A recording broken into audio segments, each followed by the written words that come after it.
Welcome back to Celebrity Radio. It's Alex Belfield talking to some of my favourite people, talented people, and some of the country's biggest stars too, and people with great ideas. Men's Radio Station launches in 10 days, 26 minutes and 48 seconds time. You can find it at mensradiostation.com, and I'm delighted to say that the man who's behind it is Russ Kane. How are you? I'm very well, thank you, Alex. How are you? How's your big chopper? Well, still the talk of London.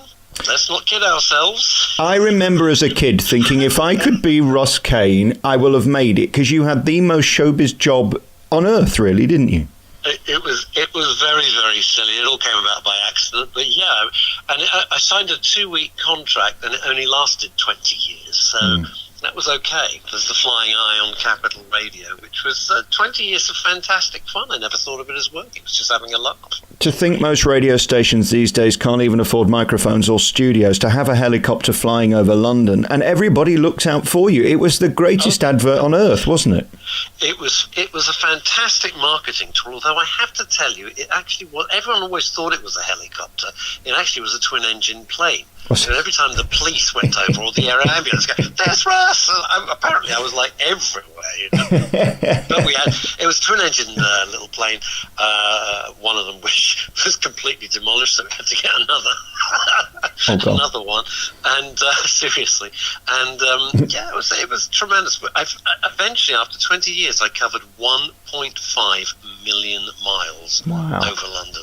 I know, ridiculous, isn't it? And if you don't mind me saying, I mean, the halcyon days of radio, to be on with Tarrant, it doesn't get bigger than that. And the days when radio DJs were megastars, I mean, we like them today, but they come and they go, as Chris Evans proves, and people don't really care. I mean, he was the thing everybody switched their radio onto at 6 o'clock in the morning, and there you were with him. Incredible.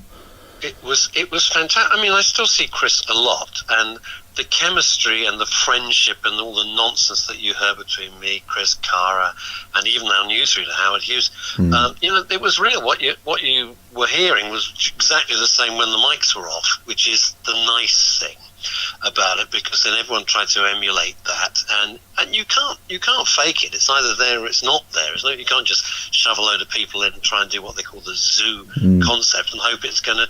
We had 4 million daily listeners, which, considering it was a commercial radio station, is crazy, but it was true, and we loved it, and they enjoyed the show, and so it was all happiness all round, really. I had the joy of coming out of that building for just a year until they sacked me on Capital Gold, but there's nothing like coming from Leicester Square, isn't it?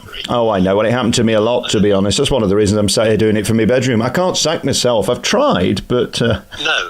How was your Christmas party? Did you cop off with yourself? Well, and take photos of your bottom on the photocopy and then pass it round to yourself? I always say, Russ, every day is Christmas Day when I'm copping off with myself. Do you know what I mean? The money I save, Ross, you wouldn't believe.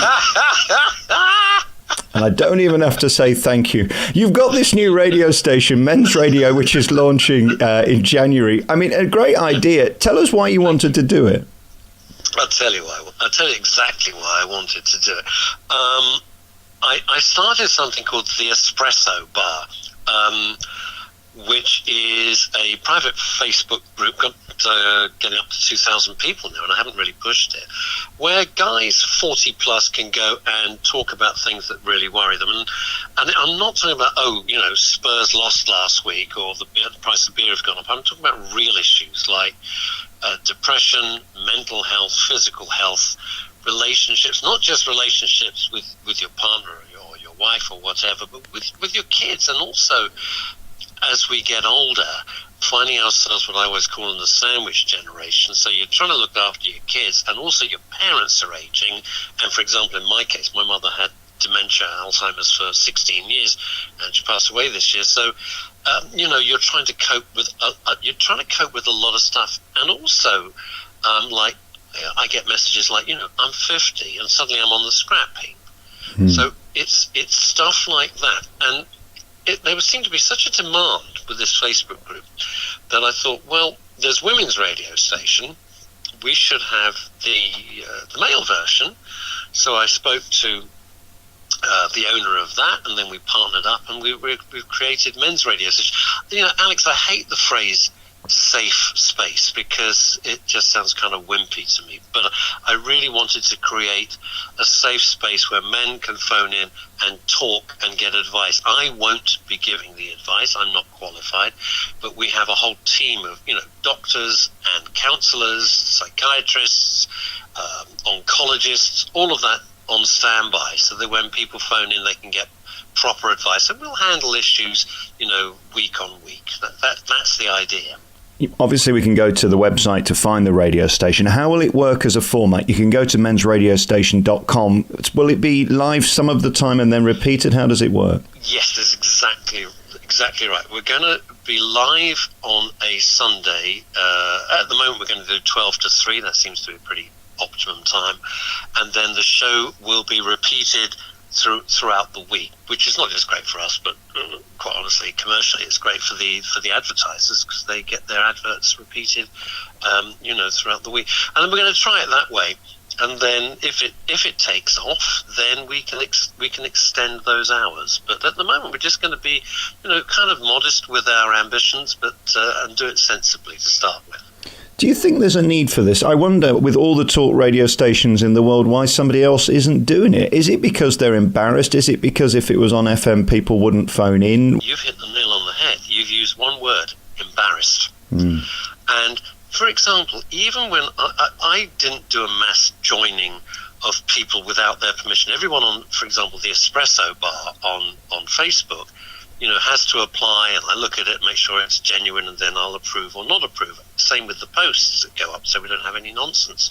But when I said to people, all right, now we're up and running, tell your friends, a lot of them said, we'd be embarrassed to tell our friends. We don't want them to know that we're here, because there is still, even as we head into 2019, a stigma that somehow you've failed or isn't manly enough, or somehow you're inadequate because you need help. None of that is true, of course, but it takes a long time to weed out those particular emotions, and that's why we wanted to create Men's Radio Station. It's very clear, this is the place for you.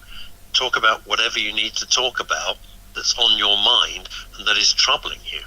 I've never known a time where we talk more about mental illness, especially with young men as well. It seems to me that the suicide of young men is something that's got to be tackled, because it's hugely concerning, and it's not just happening in London or somewhere else, it's happening down the street. We've got to do something about it. Well, one of the things which really kick-started the whole thought process in what passes as my mind was I was doing another show, BBC Radio London, and I was going through, just happened to be suicide statistics that day that I was doing it. 80% in the UK, 80% of the suicides are men, 20% women. And I thought, well, not only is that an enormous disparity, but how worrying is that? And those figures are increasing, because I think everybody feels very, very pressured. And you're absolutely right. If we can do anything to alleviate that, then it's been worthwhile. Will you be hosting the show, and then you'll get different people in on different subjects every week? How will it work? Yeah, basically that. I'll host the show because I'm cheap, basically, and available. And I'll host. And cheap and available, and hey, I'm local. Thank you. So I'll do that, and then we're going to get various guests on who will cover subjects. So some will be experts, and some will just be, just general run-of-the-mill people who come on and they're willing to discuss their experiences. Because I think, and it's certainly, harking back to the suicide rate, a lot of people think, well, it's just me. There's nobody else out there who feels like this. Nobody else would understand. And that's simply not the case. And just by hearing somebody else's experience, you think, oh, it's not just me. There's, I'm not alone in this. Maybe I can work this out. That's basically how I'm going to do it. And of course, phone-ins, the whole thing, the more people that phone in, the more interaction we get, the more the show would take off. And I wonder about the women tuning in. I work on Loose Women occasionally doing the warm-up on that show, and I learn more from listening to those women talking than any book on how to handle women, because just hearing them talk out loud is fascinating. I wonder whether this will be the same thing where women will listen in to understand men better. I think that's a very, very good point. I've even had can women... I've had questions asked to me on social media. Can women listen? I go, well, I haven't placed a device in your house that stops you being able to access any of the digital platforms. It's very true. I mean, what you've just said, when you're listening to women talking, you think, oh, now I understand, or I didn't know they felt like that, or whatever. And I'm hoping that, look, we can only but try. But I think that with women listening, and they obviously are very welcome to contribute. Of course they are. I mean, one of my counsellors will be a woman. It's not going to be like a male-only domain. I wouldn't do that, because I think you're cutting down 50% of your opportunity. I learnt on Loose Women, by the way, Ross, that women don't mind if you have a micro penis as long as you tell them in advance. Will we be discussing things like this on your new radio station? Well, why not? I mean, it's not something I'm pleased to say that that has crossed my mind thus far. What, my micro penis, or just generally? Well, I wasn't going to bring it up, Alex, and neither were you, by the sound of it. You've seen the posts on Facebook. They can be very wounding. People don't understand. It's all very well Carol McGiffin saying it's not a problem, but well, this Christmas party was hard work. Did you kind of work your way through the panel bit by bit, or? Well, Colleen wouldn't talk about it. She refused. No. Although she did say it reminded her to get some chipolatas for the Christmas dinner, so that was nice of her, I thought. Well, you see, you've provided a service, not quite the service you were possibly hoping for, but nonetheless, much welcome. I'm here to help, Russ. Let's go back to the Capital Days just a minute with Taran and the sort of halcyon days of the stars as well. I mean, you had everybody on that show, and I mean, I talk to stars all day, but they're not quite the stars that were around in the 80s and 90s. I mean, it was so exciting, wasn't it? I mean, there'll never be another period of radio like that, will there, where people wanted to talk to you as much as you want to talk to them? No, it was of its time, and it's interesting because Chris and I, this year, Chris said actually it was the happiest work he'd ever done. I mean, the guy never stops working, but he said of everything he's done, it was his happiest time. And in terms of the atmosphere, it really was fantastic. We didn't fake it; it really was that good. And I was blessed because I was working with some of the giants. Just find myself in a studio with Alan Fluff Freeman, to be talking to Kenny Everett, the great Roger Scott, Peter Young, who passed away this year. All of these greats. It was terrific, and I put Terence up there. I put Terence up there with them. But you look back, or Michael Aspel. You look back and you think, wow. Because they were groundbreaking broadcasters and legends, and then to find myself from absolutely nothing to be with them was fantastic. And I kept kind of pinching myself. This is just great. And you learnt a lot. I mean, you learnt what was good, and you learnt what was not so good. And that's why they lasted. Whenever I have people on like Sue Pollard, they always say, you're going to bring back Heidi High. Is there any hope one day that Chris will come back and do a daily show with you? I mean, there's enough moving around, whether it be at Radio 2, Virgin, or anywhere, really. Do you know, it's something privately we've talked about, just casually over a drink. And I think our problem is that it was of its time. And it's not the 80s and 90s and early 2000s anymore. The world's moved on.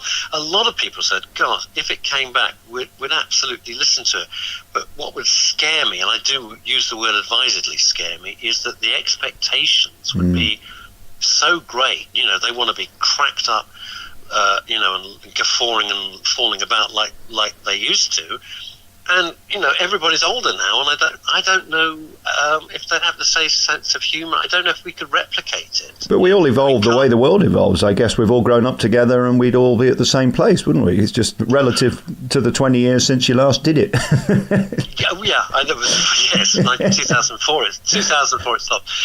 Yes, because we'd all, it had reached its course, and you've got to know when to get out while it's all good before it goes down. Starts to lose its appeal.